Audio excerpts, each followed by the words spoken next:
For the balance of the show, the 14 minutes or so we have left, Webster Tarpley for round two. We ran out of time.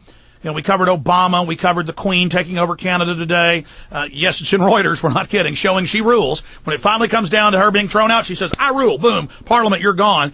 Huge. So when we rebroadcast coming up, you'll hear that the first hour. We got into Mumbai. You've got the floor. Break down why this is a clear intelligence operation. Well, it's the Obama policy of bashing Pakistan, dividing it into 5 or 6 parts. Remember, Waziristan, Sindh, Punjab, Baluchistan, Pashtunistan, and more and more. The immediate framework, the U.S.-Indian nuclear deal. So the U.S. has a nuclear alliance with India. On the other side, the urgency to get out there and stop the Pakistani-Chinese alliance, which is building up. You've also got... That's right. They were getting friendly, making deals for the first time in decades, just magically. Oh. So that's got to be stopped. The other thing is the Pakistani military, fed up with the constant Obama policy, because Obama's the one who demanded it, the bombing and killing of Pakistani civilians by these predator drones in the northwest area. I mean, imagine. Suppose they came around here and started killing people.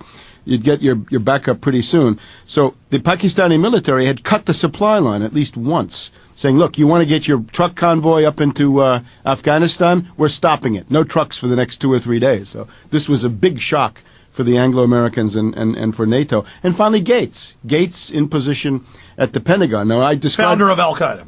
Founder of Al-Qaeda, part of the conspiracy to take the hostages in Iran, and part of the October surprise. So as dirty as can be. And this guy's now confirmed, right? This is the new face of hope and change is Robert Gates. Now, I would say it's 5 or 6 components in the Patsy operation, because this is obviously false flag. The British, colonial power with British presence reported, people from Brixton Mosque, Finsbury Mosque, British prisons, Leeds, Yorkshire, whatever it is. The U.S., the CIA outposts in the federally administered tribal areas, recruiting patsies, recruiting terrorists there. The Israelis, big Israeli-India special relation, General Mizrahi's visit to the Jammu and Kashmir, very, very... That's a little bit like Sharon going on the Temple Mount, something like this, right? Big provocation, get them all riled up. There's also the fact that the Israelis are apparently training Indian special forces, which may be why they did such a poor job. Then you get into the RAW, right? The RAW story, the Research and Analysis Wing, the Indian Intelligence Organization. Everybody knows the ISI. They've been demonized. U.S. media have never talked about the RAW, R-A-W. Raw deal is what you're going to get from them. And they're into going into Afghanistan, picking up crazies there, Mujahideen, whether they are Taliban fighters, and getting them into Pakistan so that they can essentially wage armed civil war against the Pakistani government. So those guys are terrorists, but not the way you'd normally think. Now, the RAW leads us then to this world of Hindu terrorism, and this is very, very big. U.S. media never interested in this stuff. Happens every week, but you... Happens every week. But you never hear about it. In particular, the guy that you're mentioning, right? I think this guy, Karkare, the anti-terrorism boss of Mumbai, I think is a hero of our time. Who busted a Hindu extremist group army captain, really staging the last train bombing, blaming it on Muslims. Right. So he goes in there with his commanders. They all get killed in the first minutes. It's clear that there were snipers who were given the specific task of eliminating Karkare and 3, 4, 5 of his closest associates. Because he'd been on the news saying the government's staging the terror. Saying in particular that this was being done through Hindu patsies, not Islamic, but Hindu patsies. This is a big thing. There's a whole world of Hindu terrorism that they want to deny. And he's killed during the melee. Hold on, let's continue. I'm going to skip this one. Free yourself. I'm skipping this one, too, again, just for internet audience, and we'll come back and finish up. You've got 3 minutes to flesh out the head of anti-terrorism saying it was a government op in the days before, and then they kill him. And then we go back to broadcast. Yeah. Okay, so this is Karkare. Now, he had been investigating the Maligan massacre. The Maligan massacre, 2006, 37 dead.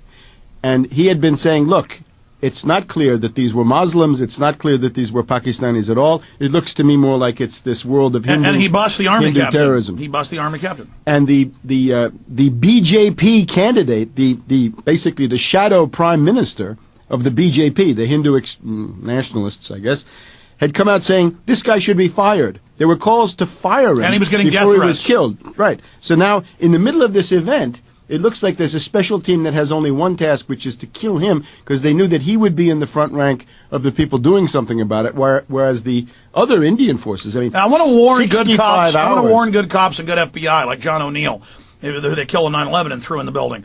Every time we see an op, even Waco, some cops exposing Clinton that had been state police exposing him who'd gotten a BATF job. You see the BATF go in the window and they climb in and they shoot their own men. So they love to use operations to kill their own people inside the operation to tie up loose ends. Go ahead. And this brings us to the world of where do you get Hindu terrorists? Again, this BJP is the governing party. They'll probably be back in power soon. But then there's this other thing called the RSS, Hindu extreme nationalists, racists, Hindu superiority The ones types. that killed Gandhi because he wouldn't go to war with Muslims. And I guess the shorthand for this would be Hindu fascism. And what we're getting, you see, Obama is attracting a kind of a fascist international made up of the lunatic Saakashvili, Polish and Ukrainian extremists, and now we're getting Hindu fascists becoming the great friends of the United States.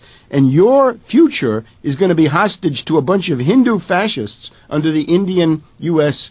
nuclear deal. And that's what this guy Karkare was a threat to that, because he was They didn't just kill him, they killed 4 other chiefs. His whole staff. They wiped his whole team out in separate groups. They're all picked out and triple tapped in the chest. Right. So, therefore, the notion the Indian government says, we know who did it, it was Lashkar-e-Taiba. Well, that's a Muslim group, basically a patsy group operating in Pakistan. And that's trying to kill the Pakistani government. They've been bombing them. And they get tremendous support from the U.S. and the British, and that's also well known, because that's part of So why would Pakistan control a group that's trying to kill them? And why would they do this at all? What does Pakistan Right when they're have to doing gain? peace overtures and have every reason to be friends with India. And what they're trying to do is to say, look, let's build the oil pipeline from Iran to Pakistan to India. All right, let's finish up. And then we get a common interest. We're coming back with where you see all this going. Here we go. Final segment. I'll be live this Sunday from 4 to 6 p.m. Central Standard Time. We're back, of course, live next week. Rebroadcast starts in T-minus 5 minutes, 43 seconds. Webster Tarpley is going to be with me here this weekend until tomorrow, doing some interviews for the Obama film that we are making and about the financial collapse. We're going to go do interviews at the new office after this. One of the last shows here in the old office. You get to see both. We appreciate you being down here, Webster. It's a pleasure. Thank you. You bet. And, of course, your book's available everywhere. In fact, before we end with where you see all this going, why they want to get the two countries fighting with each other to destabilize the whole region, your new book is available. We've already shown it in the earlier hour. And we've had a 3-hour, 40-minute PrisonPlanet.tv show today. That'll be, if you missed any of it, it'll be posted for PrisonPlanet.tv members. By the way, get 5+ months free right now. Okay.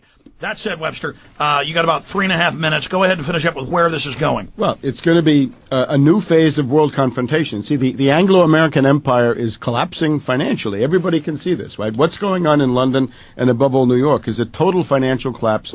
We seem to be in a phase of deflation and strength of the dollar. But I think this is an illusion, and it's only a passing phase. It's because a lot of people are trying to deleverage. They're trying to pay down debt, which is largely dollar-denominated debt. Everybody's dumping their assets right now. Right. So there's a glut of all commodities. The hedge funds are in liquidation mode. Everybody's selling to try to get dollars to pay off debt so you don't go bankrupt. But with this $7 trillion and some odd injected, we can, I think, look forward to a phase of hyperinflation in 2009. In other words, we're going through a valley of deflation. We had hyperinflation already clearly beginning in July, August with the oil price, up to 100. We're now seeing the depression of Main Street and the real economy that will now soon be an overlay of hyperinflation. Right. So phase of deflation. Hyper-stagflation.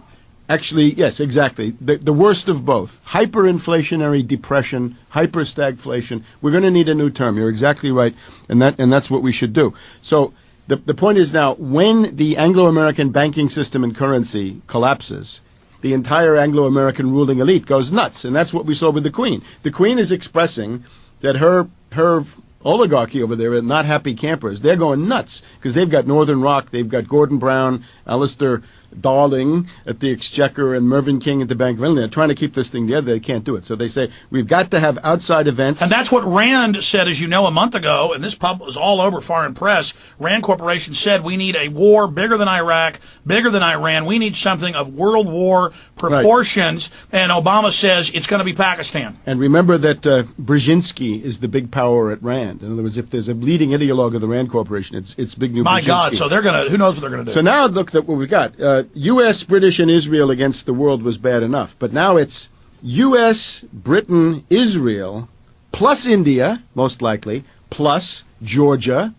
That's not much. But and that's showing India never really got away from England. The crown is showing its power again. Yeah, it's oligarchy. The oligarchy, unfortunately, is based in the religion. That's an unfortunate fact. And then the British occupation. But now, in addition to Georgia, Ukraine split, but Yushchenko wants to go with the U.S. and the British and the IMF and NATO. Poland, reliable NATO puppet. Latvia, Lithuania, Estonia. And we're headed into a Polish missile crisis, and there will be an attempt to cut the Russian gas deliveries from Russia into Western Europe. They got to get an anti-Russian hysteria in Europe. And that'll be blamed on Russia, even though the West is talking about cutting it off. Even though it'll be Ukraine and Poland cutting it off and stealing the gas for their own purposes and probably selling it.